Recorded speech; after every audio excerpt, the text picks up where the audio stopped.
Ada kalimat menarik, ilmu itu luas, yang sempit hati kita. Oh, Masya Allah. Masya Allah. Tadi tadi jawabannya harus benar. 3 pertanyaan ini. Betul. Artinya kalau jawaban ini harus benar, apakah hanya ada satu jawaban untuk 3 pertanyaan ini? Yeah. Atau kayak esai. Jadi kayak kalau esai itu kan bisa macam-macam. Tapi ketika ada keyword yang kena tek kayak gitu kan, jadi jawabannya benar. Itu gimana? Nah, jadi kalau ngomongin benar, kalau kita ngomongin pilihan ganda, pasti cuma satu yang benar. Benar. Gak mungkin semua benar kan? Pasti cuma satu yang benar. Nah, cuma benar itu pasti punya parameter. Kita katakan jawaban itu benar atau salah kan, kita akan bingung kalau nggak ada parameter jelasnya. Nah, maka parameter jawaban itu dikatakan benar itu 3 juga. Jawaban itu dikatakan benar kalau dia memuaskan akal. Logis, rasional. Kita kalau dengar, oh iya ya, aha momennya banyak. Kita nggak akan bilang, nggak masuk akal nih, nggak mungkin. Yang kedua, dia menenangkan hati kita. Jadi ketika kita udah logis, dia nenangin, oh ya masuk akal juga ya. Benar. Nah yang ketiga, dia sesuai sama fitrahnya manusia. Dia nggak melawan fitrah kita. Nanti pembahasannya panjang lagi. Fitrah kita itu kita punya potensi kehidupan. Potensi kehidupan itu ada hajatul udawiyah, ada gorois lagi, wah panjang lagi. Gampangnya adalah kita punya kebutuhan fisik. Kita butuh makan, minum dan lain-lain. Kebutuhan naluri kita juga punya. Kita butuh nikah, kita butuh diakui, kita butuh disayangi dan lain-lain. Maka jawaban-jawaban tadi pasti tidak berlawanan sama fitrah kita. Nah, maka jawaban yang benar itu harus sesuai tadi. Dia memuaskan akal, dia sesuai sama fitrah, dan dia menenangkan. Nah, maka jawaban dari 3 tadi harus memenuhi parameter-parameter tadi, baru dikatakan benar. Nah, makanya kalau Mas Andrew buka banyak buku, Mas Andrew belajar banyak ilmu, semua ilmu akan nggak semua ya, maksudnya akan banyak ilmu yang punya jawaban atas 3 pertanyaan. Benar, setuju banget. Banyak banget. Setuju banget. Aku potong sebentar. Aku lagi baca bukunya Ali Abdaal yang namanya Feel Good Productivity. Ya aku mau beli itu sih. Ternyata gini. Itu juga mengubah persepsiku soal produktif. I thought that produktif itu ketika kamu bisa melakukan kayak focus sprint, 5 focus sprint in a day. Focus sprint itu kayak 90 menit waktu tanpa distraksi kayak gitu kan, 5 kali sehari. Kayak gitu. Artinya kamu gak dapet chat dan segala macam, kamu benar-benar fokus sama apa yang kamu kerjain. Aku pikir tuh kayak gitu. Dan kayak misalnya kamu bikin to do listnya kecentang semua. I thought itu tuh dulu produktif itu tuh kayak gitu. But ternyata yang namanya produktif itu tuh harus senang dulu. Menenangkan kan berarti, ya kan berarti kita tadi sesuai dengan statementmu itu menenangkan hati kayak gitu kan. Oh ternyata berarti yang namanya produktif itu kamu harus senang dulu, ya kan? Kalau nggak salah aku lupa bukunya ada di bawah. Ada 3 elemen kayak itu. People, power, and lagi satu aku play. People, power, and play. People ini kayak ketika lu mau produktif kayak gitu akan lebih tenang ketika kamu tuh berada sama teman-temanmu. Meskipun kamu orang introvert pun kadang-kadang mesti butuh satu teman yang satu frekuensi kayak gitu kan. Relate. Power kayak gitu. Iya kan? Kamu butuh 1 atau 2 teman yang memang bener-bener satu frekuensi dengan kamu kayak gitu. Power yang kedua, power itu tuh dia perlu kayak kamu perlu punya otonomi di dalam productivity-mu. Contohnya kayak gini misalnya. Ada orang yang kerja 9 to 5. 9 to 5 jam 9 pagi sampai jam 5 sore. Dan kamu akan dapat SP kalau semuanya kamu tuh melanggar itu. Artinya adalah dia tidak punya otonomi. Itu mencegah dia untuk melakukan productivity. Kecuali dengan kayak businessman dan segala macam. Businessman itu punya otonomi atas apa yang mereka lakukan. Kayak gitu kan. Mau revenue-nya dibanyakin, kerjanya yang mantap kayak gitu kan. Mau slow ya bisa dislow-in kayak gitu. Itu bisa. Itu namanya power. Artinya adalah dia punya kuasa atas produktivitasnya itu.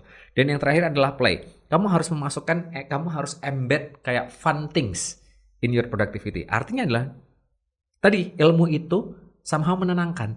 Bener kan? Betul. Oke, lanjut sama penjelasanmu tadi. Nah, jadi jawaban-jawaban banyak ilmu tadi kita perlu kritis mana jawaban yang benar. Ketika kita nemu jawaban yang benar, maka misi kita udah selesai. Kita nemu misi kita apa? Ketika misi kita udah ketemu, baru kita turun ngomongin visi.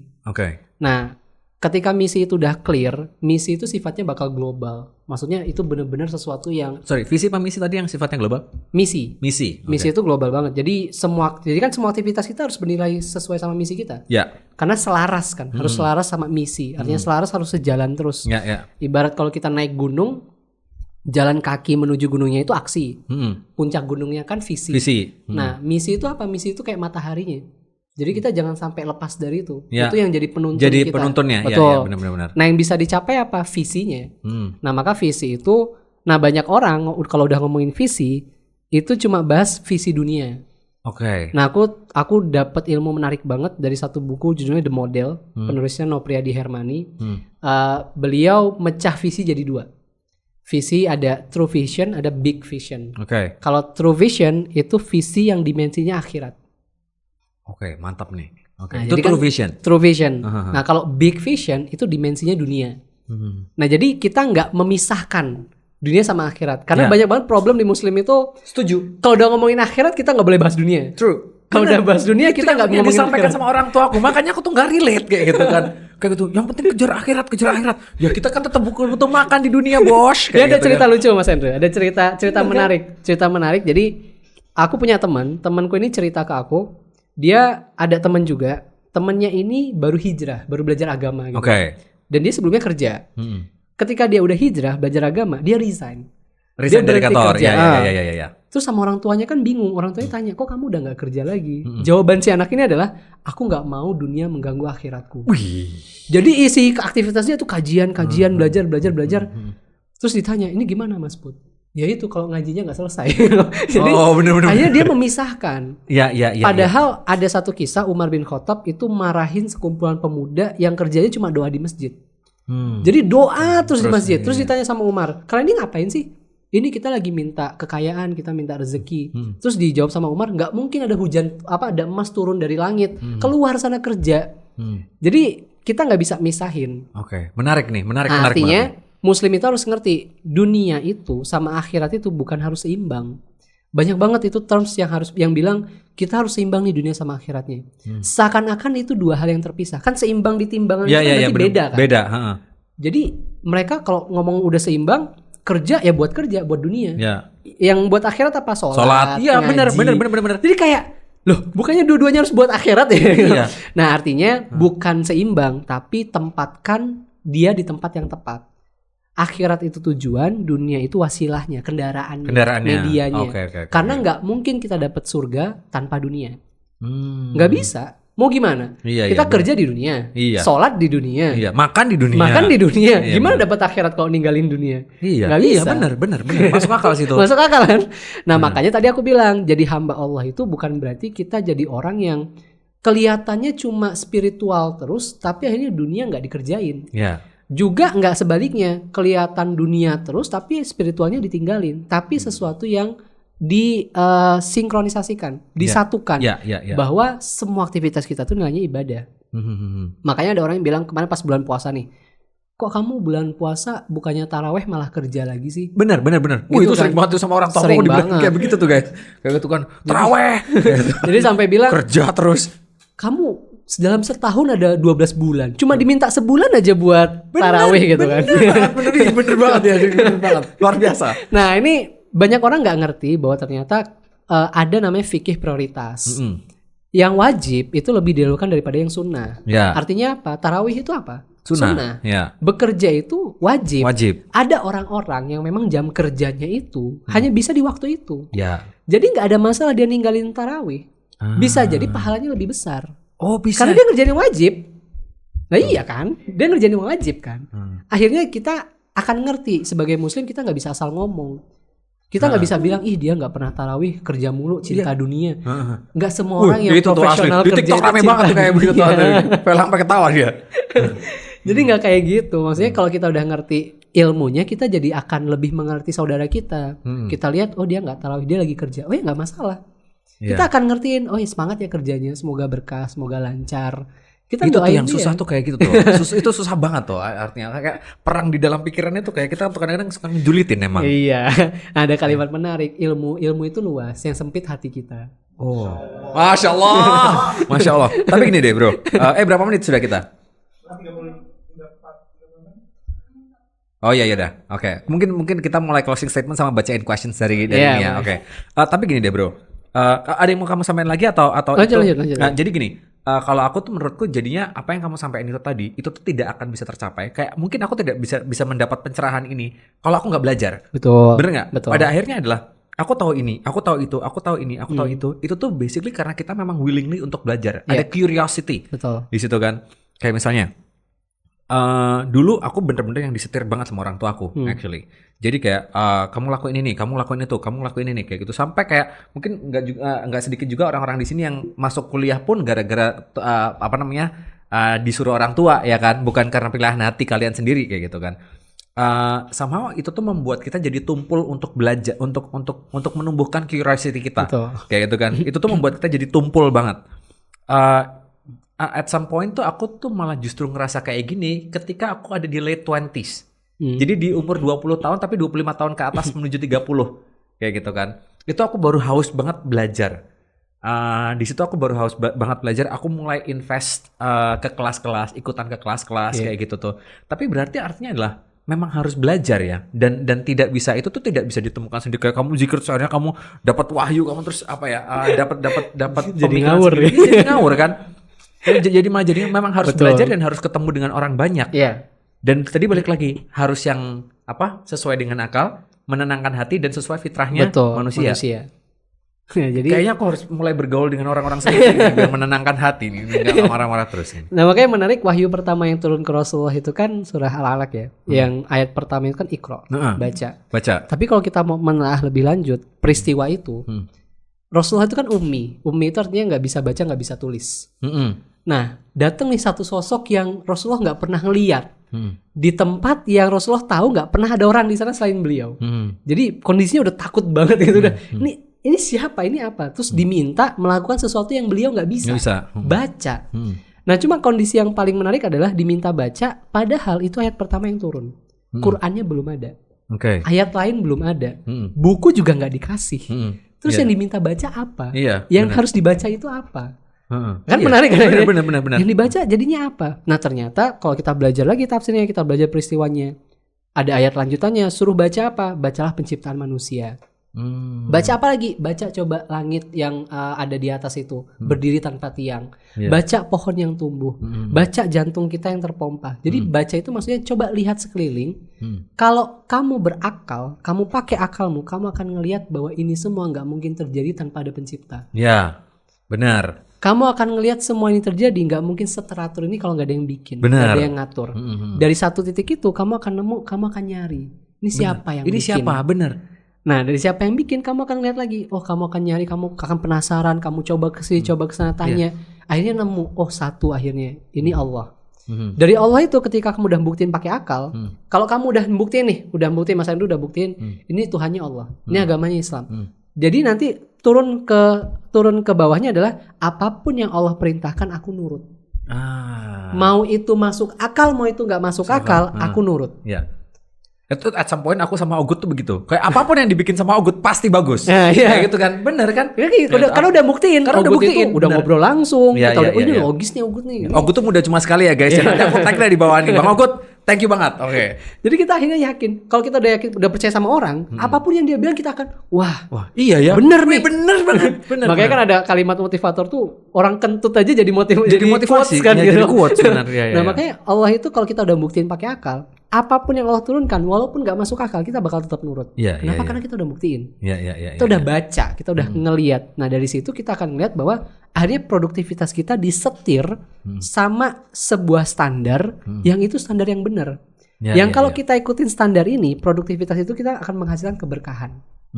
Nah, kalau produktifnya berkah, dapat apa sih? Dapat tenang di dunia, bahagia di dunia.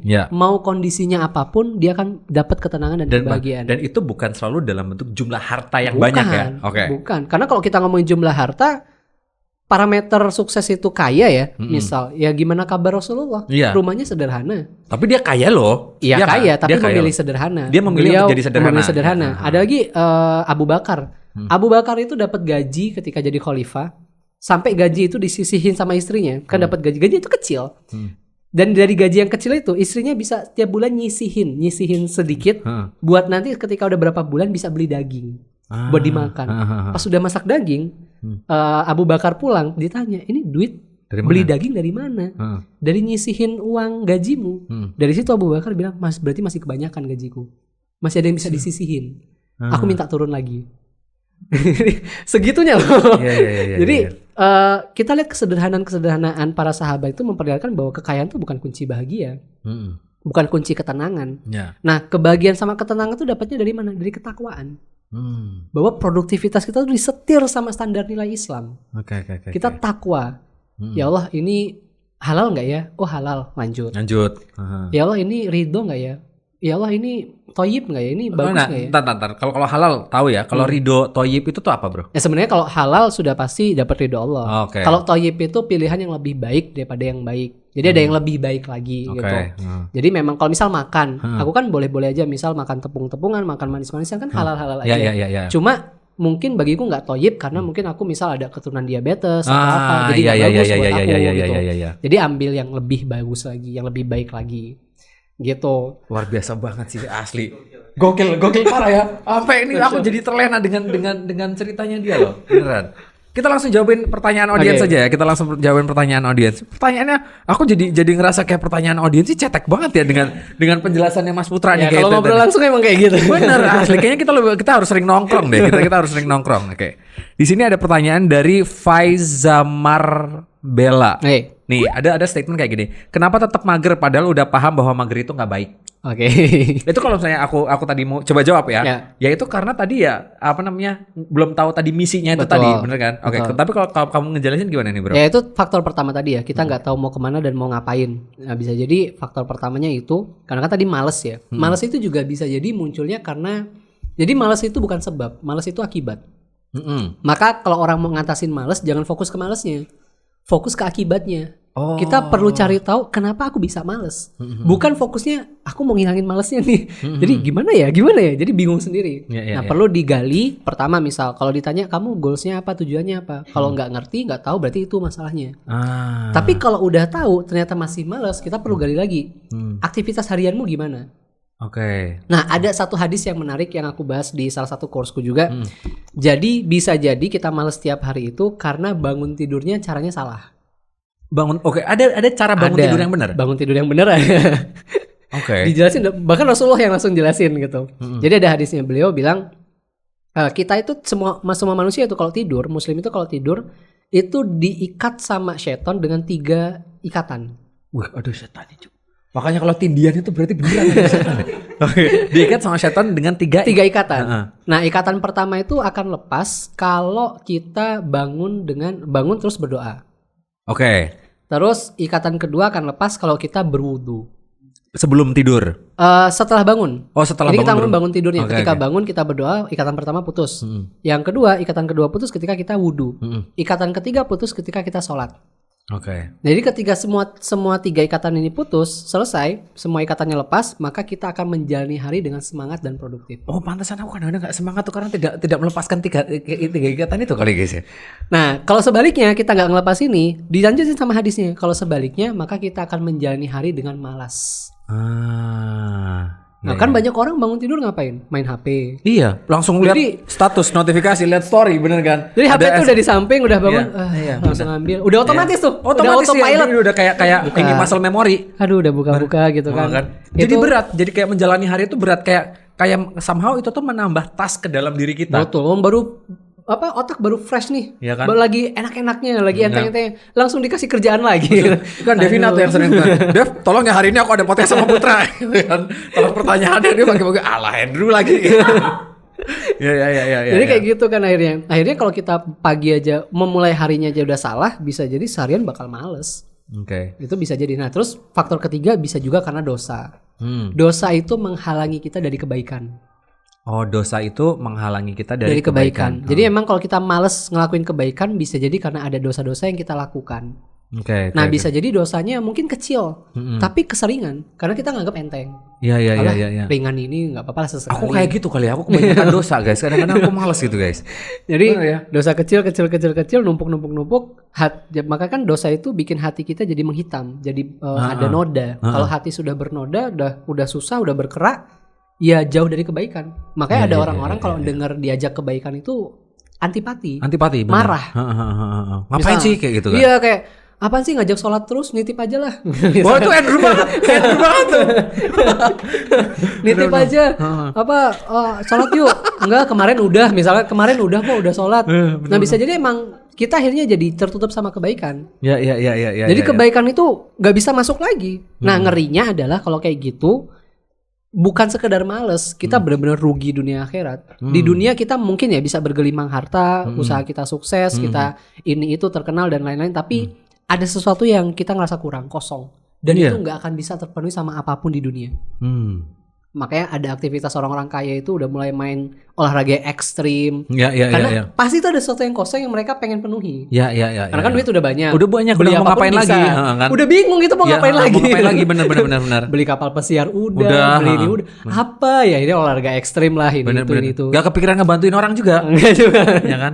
Ada juga yang kepikiran tapi tetap ngerasa kurang. Oh gitu ya. Karena puzzle yang kosong itu nggak akan bisa terpenuhi kalau bukan dengan Khalik. Khalik itu sang pencipta, Allah. Jadi kita kan makhluk. Semua yang Allah ciptakan tuh makhluk. Maka makhluk nggak akan bisa melengkapi puzzle ini. Makhluk itu apa? Duit, popularitas, pasangan, anak, keluarga, semua termasuk itu, anak dan termasuk anak nggak bisa. Nggak bisa menuhin satu puzzle ini. Karena puzzle ini cuma tempatnya Khalik, cuma tempatnya Allah. Oh iya. Makanya Allah sampaikan dengan hanya mengingat Allah hati menjadi tentram, hati jadi tenang. Nah makanya ada orang yang punya semuanya tapi dia nggak tenang karena dia nggak pernah punya puzzle ini. Makanya bisa korupsi bermiliar-miliar, triliun-triliun.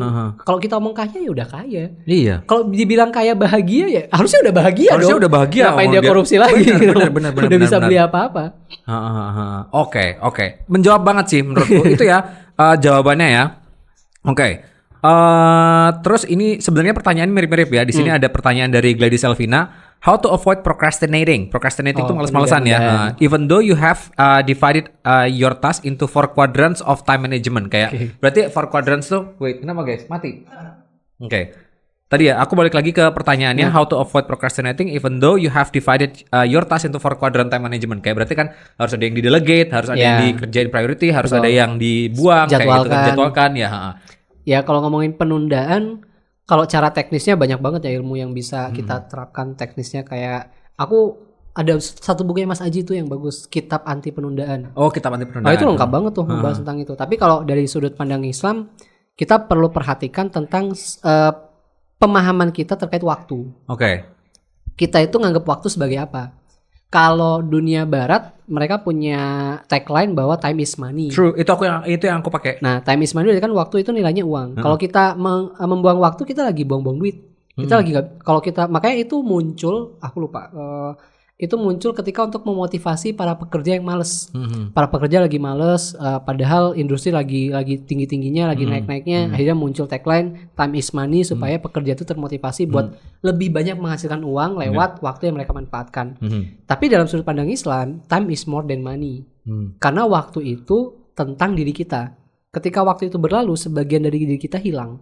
True. Nah, benar. Bagaimana cara kita memanfaatkan waktu akan sangat berpengaruh pada kualitas hidup kita dan kualitas akhirat kita. Nah, banyak orang ketika udah ngomongin time management, mereka langsung teknis time management. Benar. Melupakan tentang sudut pandang apa yang perlu kita install sebagai muslim terkait waktu. Nah, ini padahal Allah udah sediain satu surah yang itu khusus bahas tentang waktu. Apa? Al-Asr. Allah bersumpah tuh, wal asr. Ya, wal asr. Aku tahu. Yang ya, kan? Waktumu sebelum senggang sebelum sempit itu bukan sih? Bukan. Itu salah. Mohon maaf ya. Jadi Allah bersumpah tuh atas nama waktu. Kalau Allah udah bersumpah atas nama makhluk. Oh, itu demi masa itu enggak sih? Demi masa. Oh, iya. Coba ceritain. Ada demi masa kan? Adi, jadi kalau translate-nya ada demi masa, demi waktu, demi waktu asar. Kenapa asar? Karena asar tuh waktu yang paling sempit antara asar sama maghrib tuh kan pendek. Benar. Gitu. Nah, terus Allah bersumpah atas nama waktu tuh. Berarti kalau Allah udah bersumpah atas nama satu makhluk ini penting banget. Gak mungkin kan entitas Allah yang Tuhan segalanya bersumpah atas sesuatu yang sepele, mustahil banget. Waktu gitu. Innal insana lafi khusr. Innal insan, sesungguhnya semua manusia itu rugi. Oke. Jadi Allah langsung klaim di awal, semua manusia itu semuanya rugi. Mau dia punya waktu 24 jam tiap hari dia rugi. Mau dia punya ini itu dia rugi. Mau dia jago time management sejago-jagonya dia rugi. Jadi kalau kita udah belajar semua teknik manajemen tapi kita nggak belajar ayat ini, sia-sia semuanya. Rugi. Oke. Itu dari ayatnya ya. Nah, maka gimana cara supaya nggak rugi? Allah lanjutin. Ilal ladzina amanu wa amilus solihati wa tawassaw bil haqqi wa tawassaw bis sabr. Jadi Andrew tahu, oke. Tapi nggak tahu artinya. Oke, ini menarik nih. Jadi kecuali, jadi ada kata kecuali. Kalau kamu mau keluar dari status orang yang merugi, ada 4 persyaratan harus kamu penuhi. Alladzina amanu. Jadi kamu jadi orang yang beriman. Oke. Kalau kamu tahap pertama ini udah miss, maka waktunya udah rugi semua.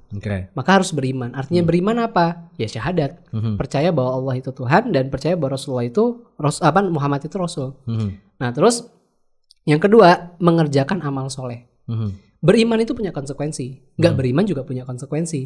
Konsekuensinya beriman apa? Manut sama Allah. Ada 5 nilai aktivitas, ada wajib, sunnah, mubah, makruh, haram. Itu harus kita ikutin semua. Apa yang wajib kita kerjakan, yang sunnah untuk disempurnakan, yang haram ya totalitas kita jauhi. Gak bisa kita sentuh sama sekali. Nah, yang ketiga, ini yang miss. Jadi kalau cuma 2 gimana Mas? Tetap rugi. Dia udah beriman, dia udah sholat, udah ngaji. Tapi dia nggak masuk parameter ketiga. Parameter ketiga apa? Dia berdampak. Bermanfaat. Oke. Nah, jadi kalau sosial, ya baik itu secara sosial maupun yang lain ya. Betul. Give jadi impact ya. Dia harus punya impact. Dia harus dakwah namanya kalau kita Muslim. Kalau ada tuh salah satu pertanyaannya kenapa bisa stay konsisten dakwah. Ini salah satunya. Bisa ya. Jadi kita harus paham ternyata waktu itu supaya dia nggak jadi sia-sia, kita harus dakwah juga. Dakwah itu bukan tugasnya ustadz doang. Dakwah itu nggak harus pegang mic kayak gini ngomong depan orang, nggak juga. Dakwah itu bisa banyak aspek, punya banyak cara. Nah, dakwah itu inti dakwah itu apa sih? Allah sampaikan kuntum khaira ummatin ukhrijat linnas ta'muruna bil ma'ruf wa tanhauna 'anil munkar. Kamu itu manusia atau umat terbaik di antara semua manusia. Kuntum khaira ummah ukhrijat linnas, di antara semua manusia. Tapi syaratnya apa? Ta'muruna bil ma'ruf wa tanhauna 'anil munkar. Mengajak orang berbuat ma'ruf, mencegah orang berbuat mungkar, itu dakwah. Jadi kalau orang berbuat mungkar itu artinya berbuat yang jelek, gak sesuai sama syariat, itu kita cegah. Kalau yang ma'ruf berarti yang ngajak yang baik-baik, itu namanya dakwah tuh kayak gitu. Tapi mungkar dan ma'ruf itu bukan standar kita ya. Karena banyak orang masih pakai standar pribadinya. Ini tuh baik kok. Kalau menurutku, menurutku itu baik kok, boleh-boleh aja. Ya nggak pakai standar kamu siapa? Kita pakai standar siapa? Ya standar Allah. Jadi standarnya bukan standar kita, harus standar Allah. Nah, yang terakhir apa? Bersabar. Karena dakwah itu butuh sabar. Kita ngajak orang sabar, kita juga harus sabar. Jadi ya namanya dunia harus sabar lah, karena nggak selalu mulus. Benar. Jadi supaya waktu kita itu berkah, 4 ini harus terinstall. Beriman, beramal soleh, berdampak, dan bersabar. 4 tadi ya? 4. Tadi berdakwah dan tadi pertama harus beriman dulu, terus yang kedua harus beramal soleh, yang ketiga berdakwah, dan yang terakhir bersabar. 3 sama 4 doang nggak bisa juga ya? Nggak bisa juga. 3 sama 4 doang nggak bisa bro. Banyak orang berdampak tapi nggak beriman. True, banyak banget. Banyak orang beriman tapi nggak beramal soleh. Iya, benar. Kamu percaya Allah? Iya, aku percaya, tapi nggak menjalankan kewajibannya, nggak bisa. Ya, tapi dia berdampak kayak gitu. Give a social impact, berdampak ya kan? Iya. Berdampak ini kayak, ya mungkin salah satu awal kenapa kamu bikin konten, apakah itu? Iya. Karena terjawab ya. Terjawab tuh. Ada salah satu pertanyaan tuh. Kenapa kamu awal konten tuh kenapa? Ya mungkin karena ini juga. Karena itu. Jadi aku coba cari posisi aku di mana aku bisa ngasih impact yang lebih luas dibanding aku cuma ngelakuin hal-hal yang mungkin kurang berimpact gitu. Jadi ketika awal pertama kali konten bahasa development, kayaknya menurutku masih biasa-biasa aja. Tapi ketika aku suntikin nilai Islam, kok jadi sesuatu yang nggak biasa gitu. Tetap konten guys, meskipun di tengah gempuran like sedikit, reach sedikit dan segala macam. Ya. Tapi gini loh guys, jujur nih kenapa aku juga seneng ngundang-undang podcast kayak ini. Aku lihat tuh ngundang-undang podcast karena aku pengen dapat insight dari orang-orang yang berimpact ini nih. Karena nggak cuma kamu bro, ada juga kayak kemarin aku ngundang si Royhan, dia guru bahasa Inggris juga tapi seneng marah-marah kayak gitu kan. Dia sering marah-marah tuh karena memang style yang diberikan kayak gitu. Kayak gitu ini one of a kind nih. Ini sangat one of a kind actually. Keren banget dah. Besok aku ngundang Pandu juga guru bahasa Inggris kayak gitu. Jadi memang tadi yang impact itu tuh aku ngerasa mungkin aku sudah cukup melakukannya. Tapi yang untuk yang awal yang nomor 1 dan nomor 2 itu tadi itu aku masih agak kayak abu-abu, kayak I'm still questioning, kayak aku tuh gimana sih ini posisinya kayak gitu. Ya mudah-mudahan ceritanya Mas Putra ini bisa berdampak pada kita semua ya. Amin. Oke. Mungkin satu pertanyaan terakhir dari ini nih, Ryunjin nih. Bang, gimana pandangan law of attraction dalam Islam? Okay. Law of attraction itu berarti kayak misalnya kita lagi mikirin ini ternyata kok kejadian kayak gitu. Jadi kayak apa ya? Manifestasi benar. Betul. Ya. Nah, sebenarnya kan law of attraction itu kita berusaha memikirkan terus-menerus sampai itu Semesta mendukung. Semesta jadi mewujudkan itu kan. Ya. Nah, law of attraction itu membuat kita jadi creator. Jadi seakan-akan kita itu penciptanya. Bahwa ini terjadi ya karena kita. Bahwa ini terjadi karena kita terus-menerus membayangkan itu, mikirin itu sampai akhirnya terjadi. Sebenarnya kalau dalam Islam kita itu bukan creator, kita itu co-creator. Artinya apa? Kita bisa berusaha, kita bisa berikhtiar. Bahkan hasil itu masih dalam jangkauan kita, masih dalam planning kita. Karena kan ada, ini juga sering ya, banyak yang bilang kita cuma bisa berusaha, hasil itu urusan Allah. Sebenarnya ini benar, cuma banyak orang manifestasinya jadi salah. Jadi memahaminya keliru. Kayak misal, ya aku belajar aja, IPK-nya berapa itu urusan Allah. Jadi kan orang belajarnya cuma belajar sekedarnya aja. Benar. Ya aku bisnis aja, income-nya berapa itu urusan Allah. Akhirnya nggak punya target, nggak punya apa. Itu bahaya banget kan. Nah ini yang akhirnya jadi gap antara ilmu sunatullah atau ilmu dunia dengan ilmu agama. Orang berpikir bahwa ilmu agama itu cuma ngurusin spiritual. Sedangkan ilmu dunia ya udah praktek untuk ilmu dunia aja. Padahal kedua-duanya punya kaitan. Artinya apa? Kita nggak bisa pakai law of attraction tadi. Oke. Itu. Apakah itu artinya itu haram atau gimana? Karena membahayakan akidah. Artinya apa? Bahwa kitalah yang menyebabkan itu terjadi.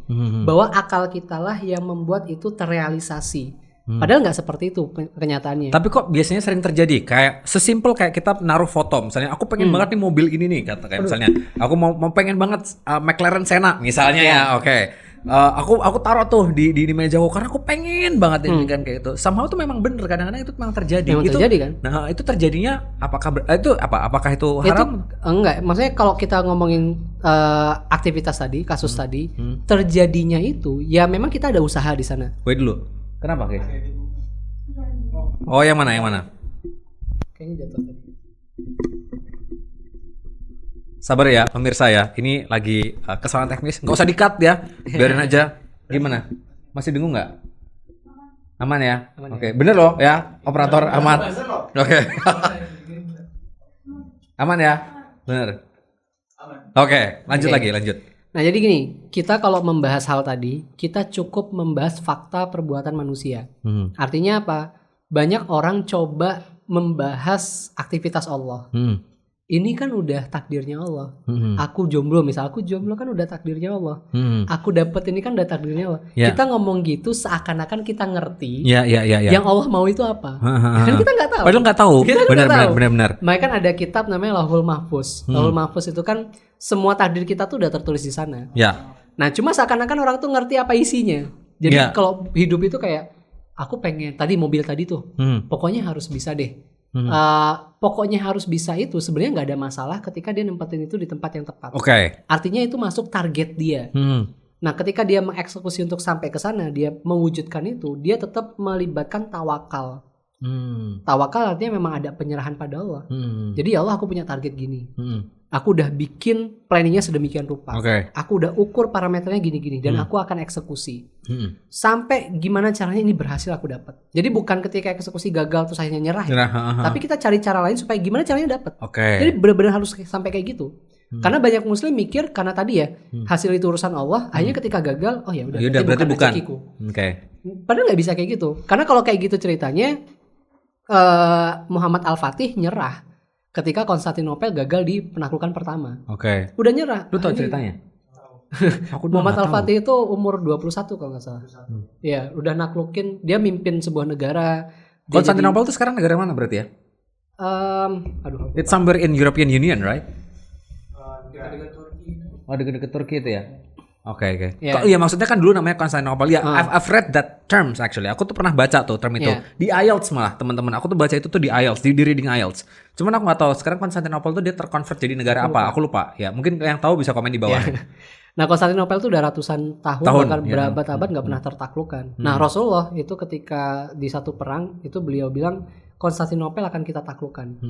Sebenarnya Konstantinopel itu ketika para ulama bilang ya, bukan ditaklukkan oleh Muhammad Al-Fatih, tapi sudah ditaklukkan ketika Rasulullah bilang kayak gitu. Karena Rasulullah itu nggak pernah salah. Nah, tinggal siapa nih yang bakal mewujudkan itu. Yang mengexecute itu. Nah, itu kan Muhammad Al-Fatih dari kecil, orang tuanya udah nyiapin ini anak, tujuan hidupnya naklukin itu Konstantinopel. Dia dari awal tuh udah dididik buat perang, buat ini dia udah paham semuanya. Dan itu nggak serta-merta bikin dia sekali coba langsung berhasil. Benar. Tetap ada gagalnya. Sampai dia perintahkan pasukannya ngangkat perahu ke atas gunung buat ditaruh di tengah-tengah laut si daerah itu. Jadi bisa akhirnya naklukin Konstantinopel. Jadi Muslim tuh kayak gitu. Dia benar-benar sampai di tingkat gimana caranya berhasil. Cuma nggak meninggalkan tawakal. Artinya apa? Ketika dia tahu ini berhasil, nggak pure karena usahaku. Jadi karena izin Allah. Aku ingat statementmu sama Ugut nih. Nanti tolong ya editor, tolong taruh statement Ugut ini. Yeah. Lu pernah lihat postingan Ugut ini? Belum. Sukses sama dengan P ditambah C tambah S tambah E tambah W tambah N tambah O kali T. Yeah. P-nya privilege, C-nya capacity, skill, experience, work ethic, network, opportunity, T-nya takdir.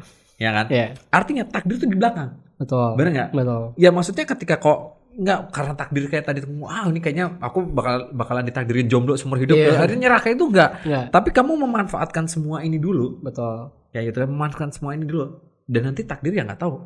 Iya kan? Nggak tahu. Jadi kan kesuksesan itu kesiapan bertemu dengan kesempatan. Kesuksesan itu kesiapan bertemu dengan kesempatan. Itu yang dibilangin sama si Aji. Ya, Kos Aji siapa namanya? Mas Ajipedia. Darmawan Aji. Ya. Salah satu coach dari Bandung itu juga ya. Dia bilang kayak gitu. Ketika kesempatan bertemu dengan kesiapan. Ya, nah, benar. yang dalam kendali kita yang mana? Kesiapan. Ya, kesempatan kan nggak dalam kendali. Benar itu guys, benar. Nah, maka Muslim yang produktif itu Muslim yang fokus pada kesiapan. Oke. Karena kesempatan itu ya kita nggak tahu kapan. Benar. Datangnya kapan. Tapi kalau kita siap, akhirnya kita sukses. Benar. Gitu kan? Bener. Karena banyak faktor ketika orang bertemu kesempatan tapi dia nggak siap. Ya. Nah, itu benar. Ya karena pilihan kita nggak pernah mempersiapkan. Bener banget. Aku sedikit iklan guys. Itu kalau menurutku ya, buat teman-teman orang-orang yang bisa keluar negeri, dapat beasiswa LPDP dan segala macam, menurutku itu bukan hanya sekedar kesempatan, ya kan? Bukan hanya sekedar kesempatan, tapi mereka have been through preparation yang lama banget kayak gitu kan. Ya memang persiapan paling lama kalau semuanya sekolah luar negeri kan di bahasa ya. Persiapan paling lama tuh di bahasa kayak gitu. Jadi teman-teman guys, kalian lebih baik mempersiapkan itu dulu guys sebelum kesempatan itu datang pada kalian. Langsung aja klik link di bawah, join kelasnya dulu. Anjas. Karena kesempatan semuanya ada di luar sana. Kesempatan itu dia faktor X, kita nggak tahu ya kan. Tapi ada yang bisa kita jemput, ada yang kita nggak tau datangnya kapan. True banget. Gitu kan. Jadi ya kesiapannya disiapkan matang-matang banget. Gitu kalau aku lihat ini ya, podcast ini tuh aku tuh tenang gitu guys. Gak kayak tadi kayak kemarin tuh jadi kemerungsung gitu guys. Daging banget asli ini. Ini kalau nggak FYP ini kalian parah sih. Kalau nggak FYP ini. Kalau nggak FYP kalian parah banget sih. Udah lama banget ya. Mungkin segitu dulu guys. Thank you banget Mas Putra udah join, udah masuk ke sini ya. Oke, thank you banget Mas Putra udah sharing di sini. Aku dapat banyak banget pencerahan di sini ya. Even kayak pertanyaan-pertanyaan sebelumnya udah kita setting tuh jadi nggak sempat kebahas semua karena terlena dengan ceritanya Mas Putra. Ini bagus banget dia, storytellingnya bagus kayak gitu kan, call to actionnya bagus dan kalau aku tuh gini, apa ya? Mungkin kayak kalau semuanya kita ngomongin tentang MBTI ya, MBTI kan ENTJ, ada beberapa orang-orang yang ENTJ juga di sini tuh. Kita tuh kayak menelaah sesuatu tuh based on analytics, kayak based on data. Emang bener ya kayak gini kan? Makanya thinking banget kan. Betul. Ya. Based on rational, based on logic kayak gitu. Kadang-kadang kita tidak menemukan sosok orang yang bisa menjelaskan ini secara logis. Tadi kan masuk akal tadi tuh kan, bener kan? Nah ini kok masuk akal ya? Makanya tadi membawa ketenangan kayak gitu guys. Oke, aku ke kamera mana nih datanya? Oke. Jadi itu tadi yang bisa aku sampaikan, Mas Putra. Thank you banget. Apa namanya? Kelasmu namanya tadi apa? Nafs Islamic Productivity. nafsislamicproductivity.com. Itu semua yang kamu ceritain ada di modul-modul kelasmu itu. Aku abis ini langsung daftar. Abis ini aku langsung daftar. Ada di ini ya. Berarti ada di link di bawah ya. Nanti teman-teman bisa langsung aja klik link di bawah buat join kelasnya Mas Putra. Actually, thank you banget Mas Putra. Siap. Ya, jangan kapok untuk diundang kita lagi ya. Selalu siap insyaallah. Oke, so sampai jumpa di podcast berikutnya guys. Bye. Dadah kesini Mas Putra.